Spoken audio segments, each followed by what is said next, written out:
તો પછી કોઈ મરત જ નહીં. એટલે ગયેલી પલ પાછી આવતી નથી એ, અને એને ગતિ છે ને. આ માતાજી કોણ છે? તો ભગવાન સમય. આવી રીતે માતાજી ઓતપ્રોત છે ભગવાન જોડે. શક્તિ, શક્તિ વગર દેવની કોઈ કિંમત નથી. શક્તિ એ જ એમની આખી પાવર છે. એટલે શક્તિ વગર કોઈ કિંમત નથી. જો ભગવાન સમય છે, કાલ છે, તો એની ગતિ એ જ મહાકાલી છે. એ જે સમયની ગતિ છે એ જ મહાકાલી છે, ઓતપ્રોત છે ભગવાન જોડે. એટલે શિવ શક્તિ પ્રકૃતિ પુરુષ એક છે. આમ સમય નું સમજાવે છે, સમય વગરનું કોઈને આ જવું નકામું, સમય વગરનું ખાવું નકામું, સમય વગરનું ઊંઘવું નકામું, સમય વગરનું બોલવું નકામું, સમય વગરની શિખામણ નકામી, સમય વગરનું બધું નકામું. સમય આપણને ઘણું બધું સમજાઈ જાય છે. સમય વગર કોઈને જઈએ તો આપણી કિંમત રહેતી નથી.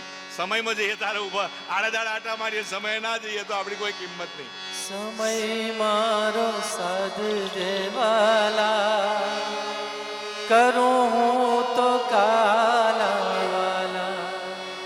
સમય મારો સાધ દેવાલા, કરું હું તો કાલાવાલા.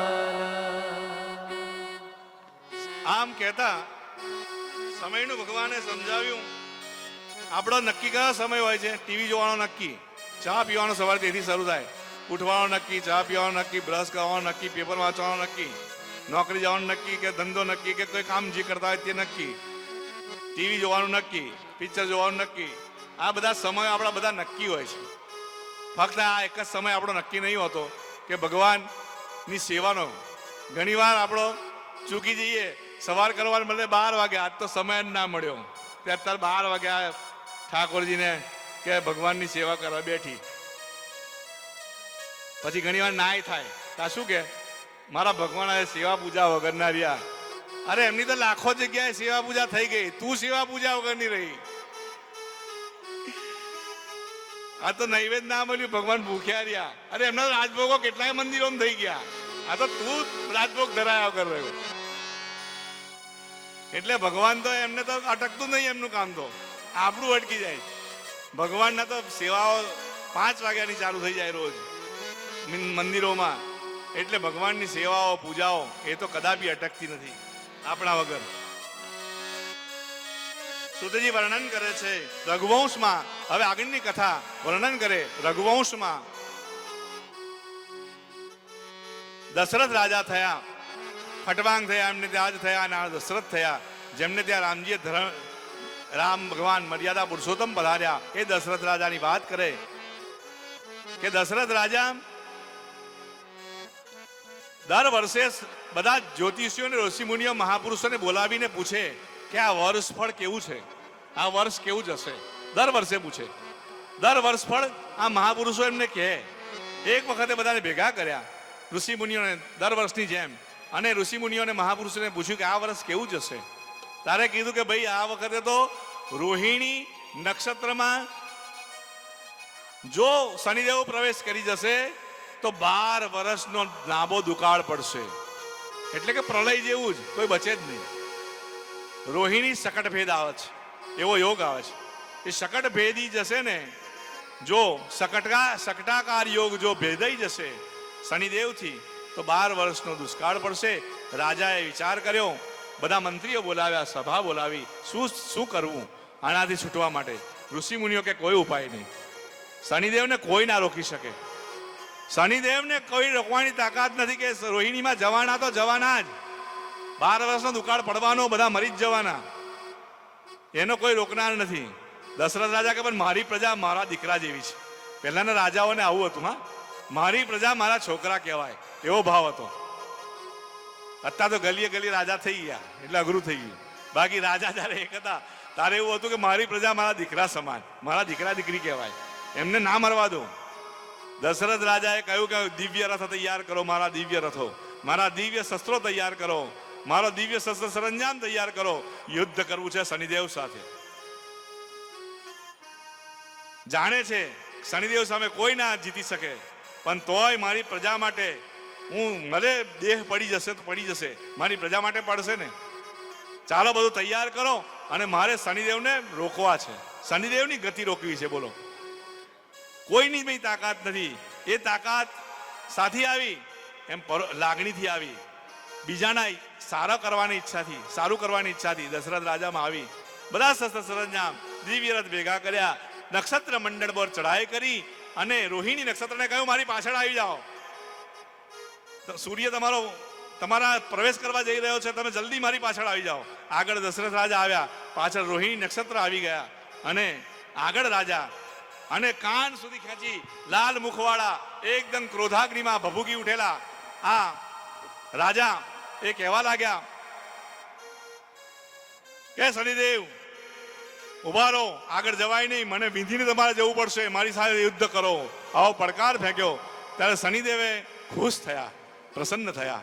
પ્રજા માટે આટલો નિર્ભય થઈને મારી દ્રષ્ટિથી જ લોકો ખલાસ થઈ જાય એવું જાણે છે રાજા, કે મારી નજર મારું ને તો જ તું ખલાસ થઈ જાય. તોય તું સામે આવીને રાજા ઊભો છે પ્રજા માટે, તારા ધર્મ માટે તું ઊભો છે, તને પડેલી નથી, મરવાની પડેલી નથી. તો કે ના, હું યુદ્ધ કરવા આવ્યો છું, મારી પ્રજાને હેરાન કરવા જાઉં છો ને, હું નહીં થવા દઉં. ખૂબ પ્રસન્ન થયા શનિદેવ કે હા, આ કોઈ વિષાદમાંથી રાજા તમે મારા, છતાંય તમે મારી સામે બાન તાકીને ઉભા રહ્યા છો. હું ખૂબ પ્રસન્ન થયો. નહીં કરું, રોહિણી ભેદ નહીં કરું, હું અહીંથી પાછો વળી જઈશ. કેમ કે હારી નથી ગયા શનિદેવ, પણ તમારી આટલી બધી નિર્ભયતા જોઈ, આટલું બધું બલિદાન જોઈ અને હું ખુશ થઈ ગયો છું. શનિદેવ ખુશ થઈ ગયા અને પાછા વળી ગયા. રાજાએ કહ્યું ભગવાન મને વરદાન આપો કે હવે ક્યારેય પણ તમે આવો રોહિણી સકટાકાર ભેદ નહીં કરે. આપણા બધાના કલ્યાણ માટે દશરથ રાજાએ માગ્યું. હા, રોહિણીમાં આ સકટ ભેદ તમે કદીએ નહીં કરો. એટલે ત્યાર પછી કેટલા લાખો વર્ષ પહેલાની વાત, ત્યાર પછી લાખો વર્ષ ગયા પણ કોઈ દિવસ રોહિણી સકટ ભેદ થયો નથી. નહીં તો 12 વર્ષનો દુષ્કાળ થઈ જાય, આ સૃષ્ટિ ખલાસ થઈ જાય. પણ દશરથ રાજાએ આપણા બધા વતીથી માગી લીધું કે રોહિણી સકટ ભેદ કદાપી તમે કરી નહીં શકો. આમ દશરથ રાજાએ લોક કલ્યાણ કર્યું અને ભગવાનની પ્રાર્થના કરી.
तुम्हारी ग्रह मंडल का तू बलिहारी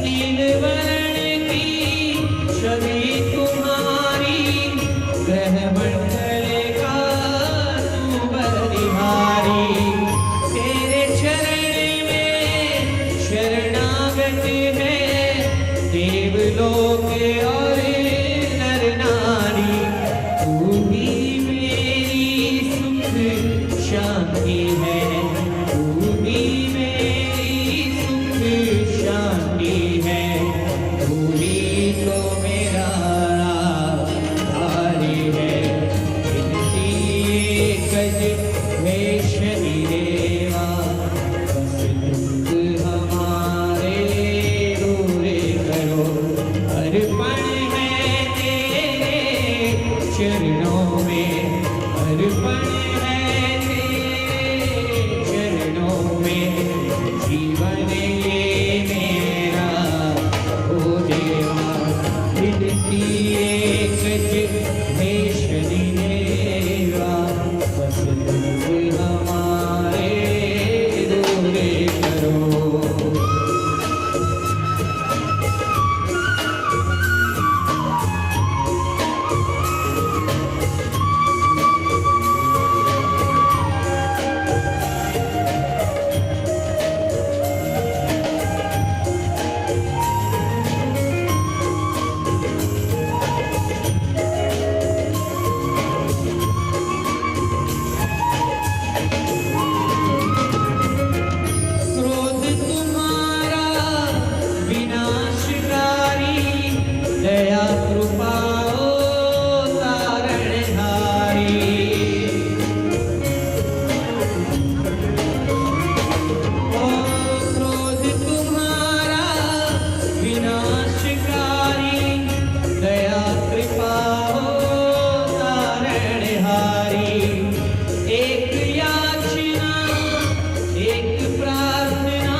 करो विनती एक ज हे शनिदेवा